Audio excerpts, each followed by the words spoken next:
now, you're probably a master of strategy elicitation, certainly of sensory acuity and eye patterns, and rapport, of course. We're going to continue on now with strategies. We've learned how to elicit them and utilize them and test them. But now we need to get into some more of the meat and potatoes of strategies. Like, what makes a strategy well-formed? What makes it so that it really works well? And then, in addition to that, once we're clear about that, what makes it so that we can, or what things we want to look for in the process of installing or changing strategies? And we've had fun with strategies so far. We've learned how to elicit them and utilize them. But I think we need to get into some more nuts and bolts stuff of what makes a strategy well-formed. So let's look at page 56. There are some structural well-formedness conditions for strategy, which means that the strategy is well-formed if it meets these conditions. It first has to have a well-defined representation of the outcome. A lot of times a strategy will run without a well-defined outcome, and you'll get, if you don't have a well-defined outcome, the strategy will produce sort of a nothing result. I think a strategy should use at least 3 of the major representational systems. Here it says all 3. But that means a visual and an auditory and a kinesthetic, if at all possible. There should be at least 3 points in every loop, which, see, sometimes if a strategy loops too tightly, a person can get into a situation where they get caught and they stay in a strategy. I've talked to some folks who perhaps had some points that were a little too tight on their loops. One of my friends named Mark, I've talked about my buddy Mark at many trainings. Mark had a situation where he'd get into an ADK loop and he'd talk to himself and get the feelings and talk to himself and get the feelings and talk to himself and get the feelings, and he'd get stuck in that and he'd go back and forth and back and forth. 3 points in a loop, it will at least allow you to pop out, and probably every loop ought to include an exit point, which Mark didn't have. The strategy should go external after a certain number of steps or a certain amount of time, and it should use the least number of steps to get the outcome. I personally like 3, 4, no more than that in terms of a number of steps.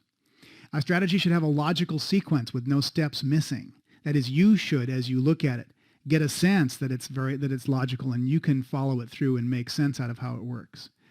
It needs to have internal and external sensory modalities to get the desired outcome, which means that there need to be some external and some internal modalities or representational systems that occur both internally and externally.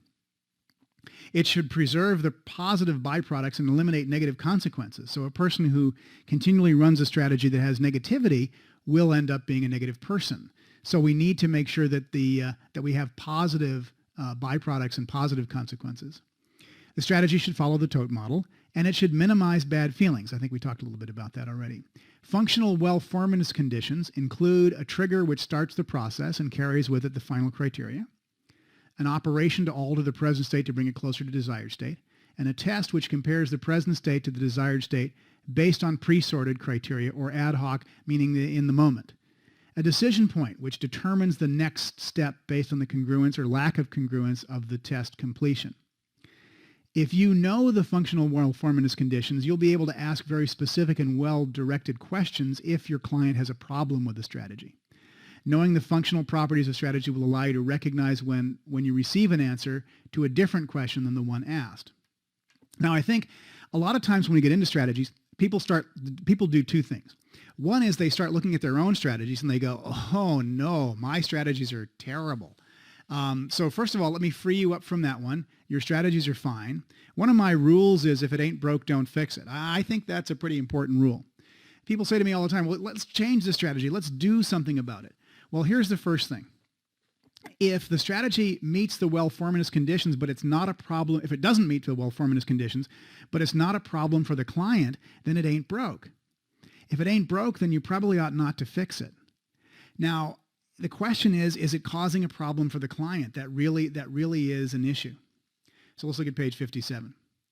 If a strategy, okay, so the way we install or change strategies includes rehearsing, reframing, metaphor, anchoring, and dissociated state rehearsal.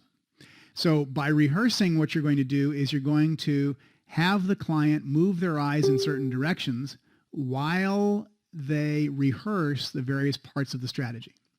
So let's take a very simple strategy and see how we'd rehearse it. let's take the reassurance strategy that we just got from Lori, and let's say we wanted to install that in somebody. So we would have a visual external with an auditory tonal and a kinesthetic. We can leave out the synesthesia for the moment. So the person would then move their eyes into visual, either visual recall or visual construct, depending on which one was appropriate. And they'd rehearse noticing a certain color and a certain shape, as we elicited from the submodalities. Then they would move their eyes to auditory tonal and say, "Oh boy." And then they would have a feeling, a positive kinesthetic feeling after moving their eyes into kinesthetic. And that would be rehearsing. Reframing, you can actually change a strategy through reframing, but my point of view is that anchoring is the most efficient. You could also use metaphor and tell a story about using different representational systems and tell a story about someone who had a strategy and changed it, and those often work well. But to me, anchoring is probably the most important way to change a strategy. If you're going to, or installing a strategy, if you're going to install or change a strategy using anchoring, what you simply do is you anchor all the parts of the current strategy. Then you anchor a new part of the strategy, if you're going to install a new part of the strategy, and then you actually install it. Let me give you an example. And this example is actually contained, let me see if I can find where it's contained.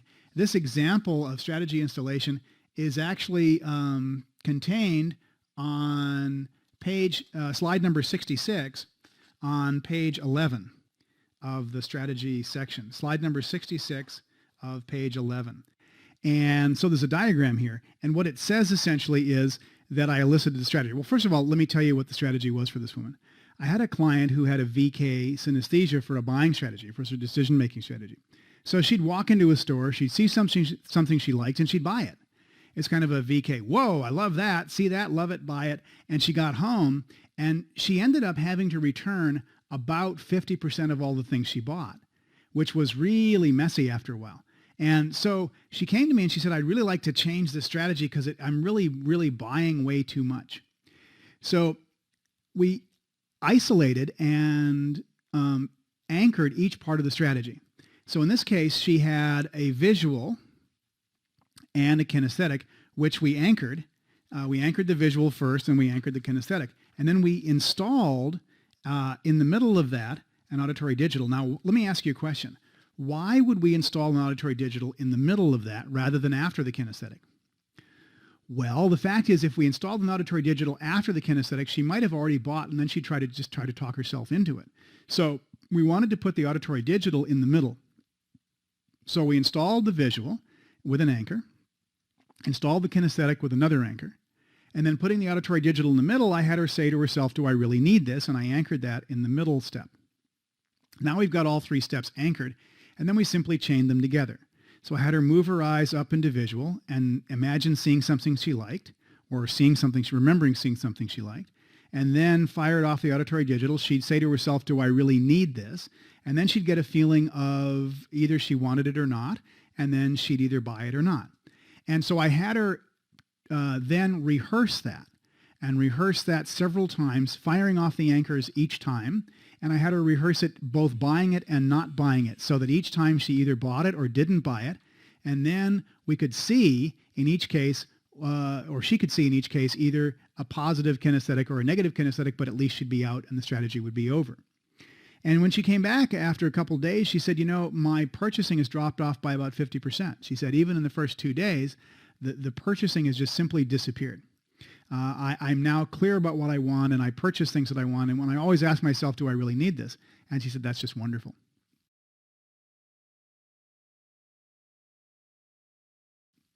So what are the design principles? What design principles are we going to maintain here? Let's look and see on page 57.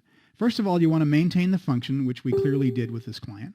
And then you want to intervene before the strategy goes haywire. So her strategy went haywire with the kinesthetic because she'd see something, want it, and buy it immediately. So we simply put the auditory digital in between. Calibrate, of course. You'd reframe or use submodalities for unpleasant feelings or unpleasant voices. You may need to. I worked once with a client who had a really, really incredibly tough attraction strategy. And what would happen is his attraction strategy would be a woman would have to, for him to notice attraction, a woman would have to approach him from a certain angle, coming across the room at a certain angle, and then she'd have to walk around behind him, talk in a certain ear, and come around behind him and talk to him. And before he'd even notice that the person was attracted to him. Well, by deleting the unnecessary steps in between, this guy had a better sense of who was attracted to him and who wasn't. And by the way, it certainly improved his self-esteem dramatically. You also want to make sure that the criteria are accessed sequentially and not simultaneously. So if there's an auditory digital point at that and the client's working with several criteria, you want to have them go through them one at a time. And then you want to make the least amount of change to get the results you want.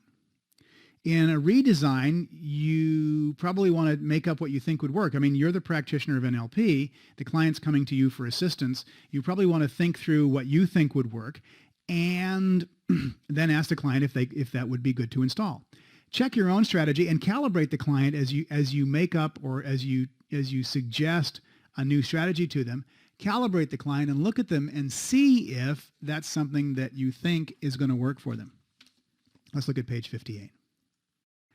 Now, these are some representational system characteristics which I think is real important in terms of background, in terms of strategy design and strategy installation. So let's chat. I think that each representational system, each one of the visual, auditory, kinesthetic, olfactory, gustatory, and auditory digital, can best represent the aspect of the world that responds to it or corresponds to it directly. Many people get into trouble by representing experience with the wrong representational system. So someone, for example, may represent a feeling visually and not be sufficiently in touch with the feelings. Other people may represent visual with a kinesthetic and be overly in touch with the feelings. So sometimes a person can get trapped by synesthesias, and you can always anchor the synesthesias out. Digital descriptions are always, auditory digital descriptions are always a secondary experience, so generally they'll contain less information than the primary experience which they describe. So if you're looking for, if you want the client to have an experience which is a primary experience, you're probably going to need to go to either visual or auditory or kinesthetic. Remember that auditory digital, and we'll talk about this in the Master Practitioner Training, but remember that auditory digital is always a secondary experience, and it has less information than the primary experience which is being described by the auditory digital. Now, auditory digital is valuable. It's valuable as a filing system. It can keep track of experience. It can categorize experience. It can plan and set directions. It can summarize. It can make a running commentary on raw data. It can draw conclusions. It can make sense of things. And that's its job. The job of auditory digital is to make sense of things. Now, auditory tonal can add emphasis and help flesh out raw data, but auditory digital's job is to make sense of things. Visual can represent an enormous amount of data simultaneously and instantaneously, and it can do very rapid comparisons. So VC, VR is very useful for doing very rapid comparisons. Auditory processing is sequential, and if you're going to do auditory processing, it takes longer than visual processing, which tends to be simultaneous. The kinesthetic system has more inertia and more duration than either the visual or the auditory, and actually more inertia and more duration than either of them put together, both of them put together. When making decisions, it's difficult to fully represent possibility using only sounds or words or feelings. The visual system is helpful because it enables one to simultaneously picture different options and make comparisons between them. And then that's what we mentioned by VCVR is usually pretty good at that point. Kinesthetic tactile and proprioceptive sensations help provide raw data. Kinesthetic meta is the way that people primarily evaluate their experience. Congruent feelings are perceptual feelings of events involving direct tactile and proprioceptive sensations, and they're purely perceptual or sensory experiences without evaluation. Meta feelings are evaluated feelings about events in response to criteria and usually have a positive or a negative feeling or negative value, and they are what we usually call emotions or feeling states. Meta feelings can be created through past anchoring of experiences and or beliefs.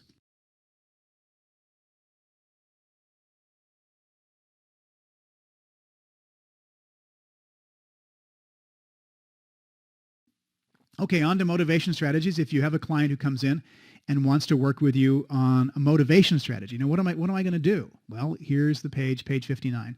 This will give you some ideas of if a client comes in and wants to work on motivation strategy.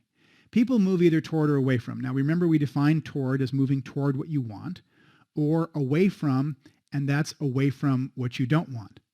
People who move toward too strongly may avoid doing things which are unnecessary. They may never get around to doing unpleasant things. Or they may be necessary to do, but they may avoid doing unpleasant things. People who move away from may never move until things get bad enough. So the key to motivation is to be able to easily and effortlessly do things that are unpleasant. Most people do not need help in doing things that are pleasant, so the people who come to you for motivation strategies may need help in doing things that are unpleasant or that they don't want to do, that will get them to the pleasant things that they do want to do. Typical motivation strategies, a visual construct of a task, for example, is accomplished, leading to a positive kinesthetic, or a VC of negative consequence of not doing a task, leading to a negative K. Motivation strategies are also related to procrastination strategies. They're the flip side of the same phenomenon. And you remember the intervention for procrastination we already talked about, which is a chain of anchors, which is written up on slide number 63. Now, the effects of an effective motivation strategy will be the voice, if present, in auditory, tonal, will have a good tonality. The voice will use modal operators of possibility instead of necessity. Remember that? That's words like can, it's possible, rather than should or have to or must. We'll use a representation of what is desirable about the task, the completion or consequences, rather than a representation of the process of doing the task. What's desirable about the completion. The task will be chunked appropriately, so that the person who's thinking about the task won't be thinking too detailed and then get overwhelmed, or won't be thinking too big pictured and then find out that they didn't get started on it at all. Toward strategies are way more enjoyable, and quite frankly, they result in less stress than away from strategies. So if possible, toward strategies usually work better. Toward, away, and mixed strategies work, and mixed is the most general that you'll find. If you're going to do a mixed strategy, as we did in chaining anchors, remember that you should do the away from first, or the negative first, and then the positive. I think if you have an away from strategy, you could try out replacing that away from with a toward strategy. And you could set the frame of, if you don't learn a new strategy, you'll have to feel bad all over and over and over again in the future, which uses their current strategy of moving away from, which then will assist them in moving toward. Critical elements in motivation strategy are association, dissociation. And remember that good strategies generally work across contexts, which means that the strategy will be useful in more than one context. Check the strategy and make sure it works in more than one context. I think you should always check ecology before you remove negative feelings or anxiety. And I think you should check the ecology to make sure that the client won't lose all their motivation.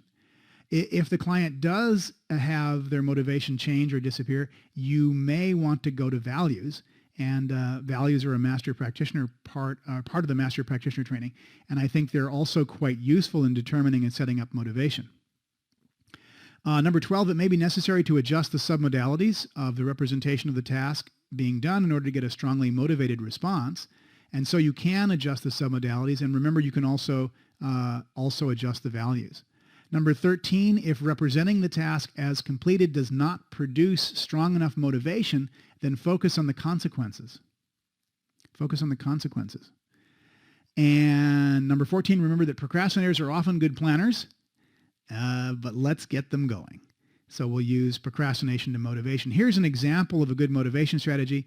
Auditory digital in a pleasant voice. It will be so good when it's done, leading to visual construct of the completed task, of positive consequences, leading to a positive kinesthetic, leading to the beginning of the task, or future pacing appropriately. Here's some problems in motivation strategies. Let's look at page 60. The client could begin an overwhelm. If the client begins with a feeling of overwhelm, then that means they're probably chunked too high.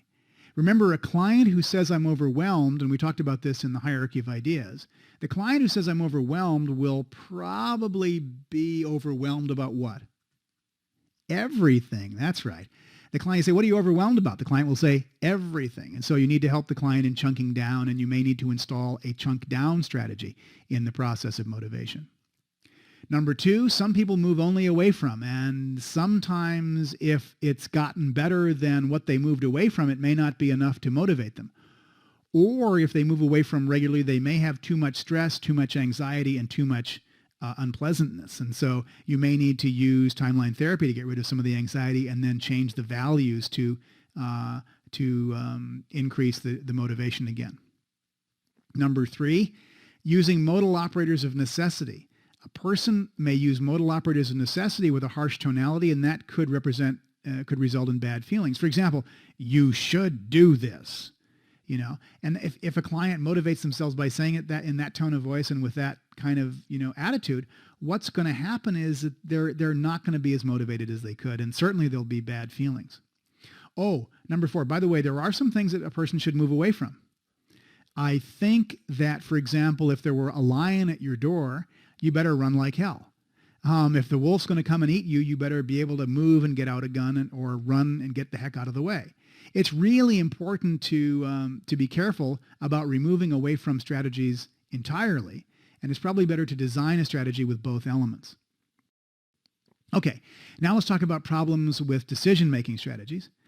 Sometimes people have problems generating options in making a decision, and that might mean there's no visual construct, there's not enough options or choices. They might have an either-or choice. Oftentimes, clients limit themselves with an exclusive or. And that's where they say, I'll have to do this or that. I can't decide whether I should do this or that. And the answer, of course, is that they could do lots of other things other than just this or that. Sometimes clients limit themselves by only having one choice. In any case, you can also add in a number of choices by simply changing the decision-making strategy. Another possibility, of course, is that the person generates too many choices with no way to exit and no way to get out. And then these are the people who say, oh, I've got so many things I could do, but I can't possibly decide about what I want to do. So all of those can be cleaned up by simply changing the strategy. And you have to talk to the client and find out if you need to change the chunk size or whatever you need to change. Okay, number 2, there may be a problem representing what the options are in the decision-making strategy. Options may not be represented in all representational systems, which make it difficult to evaluate them. The person may need to go external to get data to represent the options.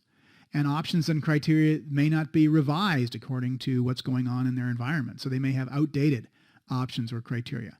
All of those can be cleared up by simply having the person go external. Number 3, the problems may include evaluating the options. There may be criteria for selection which are inappropriate, or the criteria or values may not be prioritized. Generally, when a client has a criteria problem, number C, criteria are considered sequentially and separately rather than simultaneously, and a polarity response is an example. Generally, if a person has criteria problems, it may be necessary to go and fix those in working with values. And the problem is that we're now beginning to move into some master practitioner consideration. And so values are, of course, unfortunately or fortunately, a master practitioner or a part of the master practitioner training. Number D, the person may not get an overall evaluation of each criterion. So those are some possibilities that could result in problems with decision-making strategies. Let's look at page 61. Learning strategies. Now, you may from time to time have someone who comes to you with a problem in learning. It might be a client or a student, someone that wants to learn something. I, of course, work with a lot of kids, and we have some pretty good results with kids. We've had a lot of good results with kids. Kids are really simple to work with, and in spite of the fact we're giving you a lot of data and a lot of information, it's very, very simple to work with a child. In fact, why don't I, before the end of this program, just make sure that you have the intervention for working with kids, at least how I do it. Okay, so page 61, and these are some things I think you ought to think about when you're working with a kid. First of all, you want the learning strategy to begin in a positive state. If the student or you think of a time when you succeeded and felt good rather than failed and felt bad, you're going to have a better learning strategy. Learning is really inhibited by having negative emotions and negative states in the person's physiology at the time. So you want the client, you want the child to access, and then you want to anchor appropriate resources. Number 2, you want to chunk appropriately. I think you want to chunk down the task that you're working on to avoid overwhelm. Chunking down means getting specific enough so that we're not overwhelmed about everything. Like, oh, I've got all this homework to do. Well, what specifically? And then chunk down and begin to get with working on each of the segments of the homework. And then recycle or go external till you can represent the smaller chunks so as to sequence and prioritize them. Number 3, you want to get relative appropriate feedback relative to the task being learned, which means the feedback that the student receives needs to be relative to the task that the student is learning. Number 4, you want to make appropriate comparisons that give one a feeling of accomplishment. Do not make any comparisons to experts or to an ideal person, but to your ability in the past. So always compare your own ideas of ability, your own ability, with the past and not to an expert. Well, one of the problems, by the way, in many trainings or in many training situations is that the person who's teaching seems so expert and seems so far ahead of us that a lot of times we compare ourselves to that expert or to that ideal, and when we do, we come up short. So it's real important to not compare yourself to an expert, but compare yourself to your own ability in the past. Okay, number 5, the exit. There's a couple of things. You need to avoid the dangers of exiting too soon. When you exit too soon, when you're learning something, you get premature closure. And I don't know if you know, but I know a lot of people who've attained premature closure on a lot of different things. I once had a fellow who came up to me and he said, what do you do? And I said, oh, I'm an NLP master trainer. He says, oh, I know NLP. I've read Frogs into Princes. Well, me too. And there's nowhere near the totality of all the richness of NLP in one book. Obviously, that's someone who exited too soon and believed he'd learned everything he needed to learn. So exit when you've learned enough for now and when you've learned something well enough to get your outcome. I think you also should avoid the trap of chasing clarity, where you think, I need to know everything about it and be totally clear about it before I proceed. Remember that all important decisions are made on the basis of insufficient information. Number 6, I think you should expect not to understand some things. And I think those things that a student doesn't understand can be set aside and you can come back to them later. I think you should avoid getting trapped in bad feelings about not understanding. And remember, too, that understanding itself is a feeling. Number 7, you need to know your submodality equivalents of understanding and use them to get information in the necessary form. Now, we haven't discussed that yet, but think about this for a moment with regards to submodalities. Something you understand probably has a little bit separate or a little bit different set of submodalities than something that you're not clear about. For example, if you think about something that you totally understand, so if I said to you, do you understand this? And you'd go, yes, I totally understand it. Think about that and notice that that's quite a bit different from something which you don't understand. The submodalities of understanding could be useful, that if you take and place something you don't understand into the equivalence of understanding, assuming you have enough information, that you could then change your feeling about whether or not you understand them. That's useful for helping a student who seems to be stuck or who has a feeling of, oh, I'll never learn this. It's too complicated. It's too complex. There's too much to it. In which case, simply have them change the submodalities to submodalities of understanding. Number 8, I think you need to future-pace learning to the time and places when they'll be needed.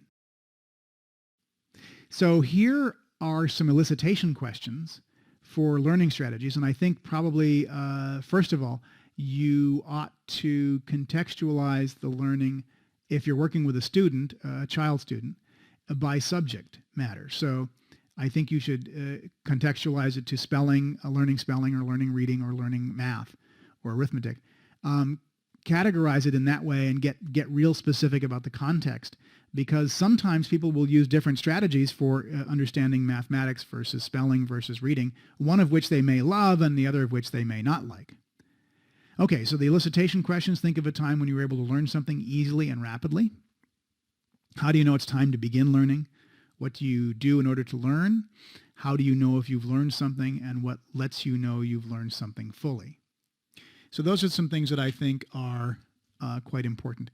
Let's look at page 62 for spelling strategies.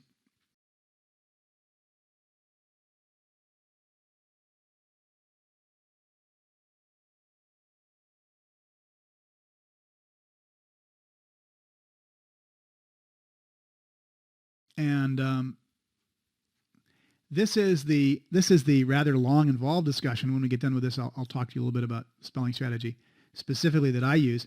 But let me give you the full story here. In a spelling strategy, the steps, of course, are to discover, to utilize, to change and design, and to install. We'd find out what steps someone's using. We'd use the strategy to assist the student in learning. We'd automate a new sequence so it becomes part of the person's unconscious process. Changing also includes the process of designing and streamlining what's there to make it more effective. Or we could install a new strategy from scratch, and then installing, which would install a new strategy if necessary. So a spelling strategy elicitation, you want to start at the beginning, and you say, when I give you a word, what's the first thing you do on the inside? Then you can backtrack and go on. So first you blah, blah, blah, then you do what, then you do what. Exactly the same as you heard me elicit with Lori. And then you make sure you get the steps that have to do with how to spell the word. Some bad spellers, by the way, do not have a really good spelling strategy. So you want to watch their eye patterns and notice what they do. And then you say, when you see, hear, or feel that, how do you know that it's right? And you get only as much detail as you need. So remember that, first of all, that bad spellers are made, they're not born, and bad spellers are not learning disabled, they were teacher disabled. So here are some inappropriate spelling strategies. Some begin with a negative kinesthetic. They begin with a bad feeling. Some people sound out the strategy phonetically. And by the way, you can't even read phonetics phonetically. Think about that for a moment if you know phonetics. Sound it out. That only gives you 50% accuracy.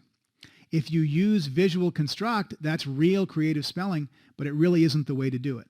The best way to do it, of course, is with visual recall. Now, an excellent spelling strategy will, if they're asked to spell the word, they may repeat the word internally, they see the word in visual remembered, or they may defocus rapidly. The way you can tell if a person is visualizing the word is you have to ask them to spell it backwards, and they'll be able to do that rapidly. Ask the child to spell the word backwards so you can tell whether or not they're visualizing it. That's going to be real important for you if you're working with a spelling strategy. Do they have a feeling of familiarity or not? And you want to look for a shift in breathing or gestures. And I think how good a speller they are may depend on what they read. Now, if a client doesn't get any feeling of familiarity, you could have them do a visual construct until they get the feeling of familiarity. And I think you need a secondary strategy for words for which no memory image exists, and then have the final kinesthetic be a motivator for continual improvement. Let's talk about how to install a spelling strategy next. Page 63. I think you want to ask the student, do you have any objections to being a good speller? Would it be okay for you to be a good speller? And then you want to put the new strategy only in the context of spelling. The new strategy, it will not result in instantly being an expert speller, but should result in rapid improvement. So this says here, check for reverse wiring. I think, and that has to do with eye patterns. You may want to write the word eye patterns on page 63. I think when you're working with a student, you want to check and make sure that they're normally organized. So ask them the questions about eye patterns on page 20. Use the eye pattern chart and ask them the questions about eye patterns on page 24 and see if they're normally organized or reversed organized. Can you think of a good friend and notice which way they're wired? The simplest method for installing a spelling strategy is rehearsal. And you can reframe if you need to. But you say, I'm going to give you a word, and as soon as I do, look up here, and then hold your hand in visual remembered. Allow an image of the word to appear, and as soon as it does, look down here and get a feeling of familiarity. Then you use simple words initially, and then you have them spell the words in reverse. Here are some common problems with spelling strategies. People try to create the word while looking in visual remembered. So you can say, look up here and wait until you see the word the way you have seen it before. Allow the image to pop up. If people draw a blank, if you have a person drawing a blank, one of the kids draws a blank, then write out the word and hold it up in their visual remembered so they can see it there. Have them look at it and then close their eyes and see it internally as a memory image. Hold up the word for a short period of time. If you hold it up too long, some people will try to describe it rather than see it in their memory. Number 4, have them visualize the word on something they can remember easily. And then number 5, a person may keep going back to their old strategy rather than using the new one. So reframe the persistent voice. If the first step is a negative kinesthetic, then create a resource anchor or use a dissociated state rehearsal if necessary. Okay, so that's spelling strategies. Let me talk for a moment about what my intervention with, what I do generally with kids when I'm working with them. And this is a complete intervention for both dyslexia, and also this is a complete intervention for attention deficit hyperactivity disorder. And this is what I'll typically do when I'm working with a child. For dyslexia, let's talk about dyslexia first. Typically, I'll say to the child, how do you spell success? And then I'll watch the kid and look and see if they go down into kinesthetic. Now, let me go big picture here for just a moment. Let me tell you a story about a 9-year-old boy that I worked with. And he had dyslexia. He'd been branded dyslexic. And he also had attention deficit hyperactivity disorder. And they'd put him on Ritalin. And he was on Ritalin for a year before I saw him. When I saw him, he was he was actually sitting on the couch. And his mom was next to him. And he was slapping the couch with his hand like this. Remember, I talked about that sort of thing in the rapport section. So I matched and married him using my foot. And I matched and married him using my foot. And when I got rapport with him, I slowed it down so he stopped slapping the couch, because that was sort of distracting to me. And one of the first things I said to him is, I said, what are you good at? And he said, I want to be skateboard champion. Now, here's the thing. Here's a kid who is really, really good. He has the potentiality. He's 9 years old, and he has the potentiality to be skateboard champion of the entire state. And so what does that mean? It probably means he's spelling using his kinesthetics. Now, if you were spelling using your kinesthetics, I wouldn't be surprised if you flipped letters or switched letters around or got letters mixed up, because spelling isn't done with the kinesthetics. Spelling is done with the visuals. So I figured, here's a boy who's using his kinesthetics to spell. And my guess is he probably was dyslexic, and he probably also got quite frustrated, and he probably also didn't know how to sit still in class. So the first thing I did was I taught him the visual spelling strategy. And the visual spelling strategy essentially went like this. All you do is take a piece of paper and you write the word. I like the word success, because when a child spells success, then they can go success. And so I wrote the word success on a piece of paper, and the first half of the word in blue and the second half of the word in red. S-U-C in blue, C-E-S-S in red. And then I said to the child, go ahead and spell. I held it up in his visual recall. He was normally organized, and I checked that out by asking him the questions on page 24 and determined that his eye patterns were normally organized. I think it's real important to determine that first, because you may get a child, if they're not kinesthetic, you may get a child who has some brain dominance issues, and they may not have chosen a dominant hemisphere yet, or they may be ambidextrous, and so they may not have a consistent place where they can look for words. So a child, I think you ought to, first of all, check their eye patterns. Then I held the word success up in his visual recall, and he spelled it forward several times. So I said, spell the blue, S-U-C, spell the red, C-E-S-S, spell the blue, S-U-C, spell the red, C-E-S-S. And he did that several times until he had, I thought it was sort of drilled in. And then I said, close your eyes and spell the blue. He said, S-U-C, spell the red, C-E-S-S. Now, with your eyes closed, spell the red. And he said C-E-S-S and spell the blue, S-U-C. Then I asked him to spell it backwards, and he spelled it backwards perfectly, which surprised him, and it surprised his mom, who was still sitting there. His mom was like, in England they say, gobsmacked. Her mouth was open, and she's going, whoa. Now here's her son, who she knows is intelligent, but he's spelling success backwards in a matter of minutes. Now, that's a real positive experience for both the kid and for her. And I said to him, you've got a perfect visual memory, and I've got bad news for you. You've either got to use it or lose it. And so I want you to use it. And the way you spell words is by putting them up in visual recall and looking at them, and then keeping them there, and then remembering them. And then when you go to take the test, also look up into visual recall, and make sure that you know that. Now, and make sure you can actually see the word there and make sure that you know that. And so he did. And we tried several different words, and he got very, very good in less than a half an hour at spelling words forwards and backwards. Now, what was important about this boy? He wanted to be skateboard champion. And I think every child who comes and sees you has a tremendous amount of potentiality, especially if they're learning disabled. And most kids, by the way, who are attention deficit disorder or who are dyslexic are usually above average intelligence. The problem is they're moving quicker and they're spelling things in different ways from the way the teachers think they should. So the first thing we taught the boy was the visual spelling strategy. He got very good at it. And so he became excited about learning other things. And so the next thing I said to him was, how would you like to learn a technique that will make time go faster?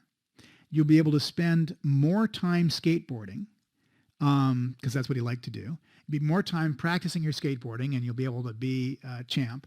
You'll get better tests on quizzes. You'll have to study less, and mom will get off your back, and the teacher will get off your back, and you'll do better in school. Well, he says, yeah, I'd like to learn that. And I said, because we don't have to. We don't have to learn it today, but would you like to? And he says, yes. And I think one of the things that when you begin to work with a child, each time you work with a child, you want to make sure the kid wants to be there. Because if they don't, I'll tell you what, they will punish you. And so I always ask the kid, what are you doing here? And I ask them for themselves, do you want to be here for yourself? And you need to make sure that they want to be there for themselves. Making sure they want to be there for themselves, then you certainly, and I think you ought to tell them what you can do. So I said to him, I want to teach you a technique, and we'll show you how to have time go faster. You'll study less, you'll get better grades, and you get out of the special school, and you'll be back in public school, which is where he wanted to go. And you'll be back with all your friends. Would you like that? And he goes, yes, I'd love it. So then I said, and you may want to try this. If you're not driving a car, why don't you do this with me just real quickly? Because this is what we call the learning state. This is the learning state. This is the learning state, and it's very, very simple to learn, and it makes learning very, very easy to do. So let's do the learning state. What I said to the boy was, can you pick a spot on the wall? And as you pick a spot on the wall, say up there. And I have him pick a spot on the wall above eye level, generally above the midline, maybe even on the ceiling, so his sort of eyes have to bump up, his field of vision bumps up against his eyebrows. And I said, go ahead and pick that spot on the wall to look at. And as you look at that spot on the wall, notice within a matter of moments that you can see things in your peripheral vision. If you look at that spot on the wall and you totally focus in on it, take every scrap of your attention and totally focus in on that spot on the wall. As you do that, notice that you can actually see things in your peripheral vision. Now, if you're doing this at home, or if you're doing this while you're listening, notice that within a matter of moments, having focused totally on the spot on the wall, that you can begin to see things in your periphery. In fact, you may want to just test and see how far into the peripheral you can see. Some people can very quickly see all the way around 180 degrees.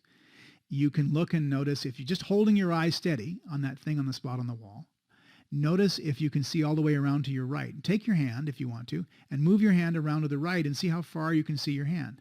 Usually it'll be about 180 degrees. Then take your other hand and go around to the left and see how far that you can see there. And you'll notice that it's probably out into 180 degrees. Now notice still keeping your attention on that spot on the wall. Now notice as you sit there with your attention in the peripheral that you can then bring your eyes down and look at something in your field of vision directly in front of you, but still keeping all of your awareness in the peripheral. And you can calibrate the child. If you actually look at the child, you can actually see the child when they're in this state. We worked with a 12-year-old girl just last week who had attention deficit disorder, and we showed her how to do this, and within a matter of moments, it just calmed her right down. Totally calmed her down. And so you'll see the child calm right down. You'll see them shift from sympathetic to parasympathetic functioning, if you're aware of that. And this is the state we want the child in during the class. And so what we tell the child is, look, when you go into classroom, go into this state. It'll make time go fast. Everything will be more fun. It's easier to learn in. It's a lot of fun. It's a great state to be in. So just go into class and be in this state. So the child goes to class, and what I say is it's kind of like putting a trap door in your brain. And then I put my hand on top of my head as if my hand was a trap door. And I say, so when you walk into class, you open up the trap door to your brain by going into the learning state like this. And the door opens up. And then teacher pours all the information into your brain. Glug, glug, glug, glug, glug, glug, glug, glug. And then at the end of the day, or at the end of the class, you close the trap door to your brain and you go on to the next class. I said, then when you go to take the test, open up that trapdoor to your brain and pour all the information from your brain out onto the paper by going back into the learning state. If you teach a child how to use the learning state for being in class, for remembering information, and for recalling information and regurgitating it then for tests, what will happen is two things will happen. Is their grade point average will go up dramatically. I have, let me see, every single child I've worked with, I've gotten a 1 to a 1.5 grade point increase simply by doing the learning state. And here's what happens. The child usually has an increase in test scores and quiz scores because their memory and their recall goes up so dramatically. Remember that, and I think here, this is an important point if you're going to be doing this work with kids. Remember that every single event, every single thing that's ever happened to you in your life is faithfully recorded by your unconscious mind. Remember that in 1957, a guy named Penfield drilled a hole in a woman's brain, and he was trying to cure her epilepsy. And she remembered everything from a birthday party when she was age 2. He actually took a drill and went zip right into her brain. And then he started probing around in her brain with an electrode. And as he probed her brain with an electrode, he found that she remembered various things from parties when she was like 2. And she remembered a birthday party when she was 2. She could feel the crinoline in her dress. She could remember the feeling of it. She could see her parents as they looked when she was 2. She could see her friends when they were 2. She could remember the smell of the birthday cake. She could remember the taste of the birthday cake, everything. And this was a memory she hadn't thought about since she was age 2. So Penfield proved in 1957 that everything that happens to us is recorded faithfully in our brain. Well, so that solves all the problems about whether or not a child can remember something or not. Everything that happens is recorded. Everything that happens, you remember, or the child remembers. That's not the issue. The issue is not, to be honest with you, the issue is not whether or not they remember it, because everyone does. The issue is, can they get in touch with it? Can they recall it and bring it out at the classroom time when it comes to take the test? And of course, so the learning state is the state that allows them to do that. The learning state's real powerful. Ernest Rossi in the Psychobiology of Mind Body Healing says that all memory is dependent upon the state in which it occurs. And so what we essentially do is we give the child a really solid state, a really good state for them to be able to take information in and store it, and then to be able to give it back. And that's the learning state. So again, it's very, very simple. You simply have the child pick a spot on the wall to look at, focus in on that spot on the wall. As they focus on that spot of the wall, they allow their awareness to extend out into the peripheral. And then when their awareness is fully in the peripheral, they bring their eyes down and they focus on the teacher in the class. That's going to have them be, now just between us, they're going to be in a light trance for that. Now, we're not going to tell their parents or them that they're going to be in a trance. We like to use the word learning state. That's probably a little more, shall we say, socially acceptable. I mean, my child's going to be in hypnosis in class? Oh my God. Well, I mean, never mind that teachers hypnotize people regularly. They just aren't trained in it. And so I'd rather we were trained in it, because then we could be sure what we're doing. So we train the child on how to do it himself or herself, that they go into trance, and then they can easily, very, very easily be able to recall the information. They can sort it out, and then they can be able to regurgitate it on their test very easily. And that's the learning state. So both the learning state and the visual spelling strategy are really, really useful for working with kids and making sure that the kids, we can increase their grade points, increase their grade point average, and increase their recall to where we'll actually see, in my experience, we'll actually see about a 1 to a 1.5 grade point increase. I've had some kids go from almost up to 2 grade points simply using the spelling strategy and the and the visual spelling strategy and the learning state. And I've had some kids go up and get almost a 2-point grade point increase. Of course, adults can use the learning state and adults can use the visual spelling strategy if they want to. And all of those, of course, are very, very useful for increasing their recall and their ability to learn. So that's our tour de force of strategies. We've gone through strategies pretty well. I think we're pretty clear about how to install, how to change, and how to make the kind of changes that you want to make.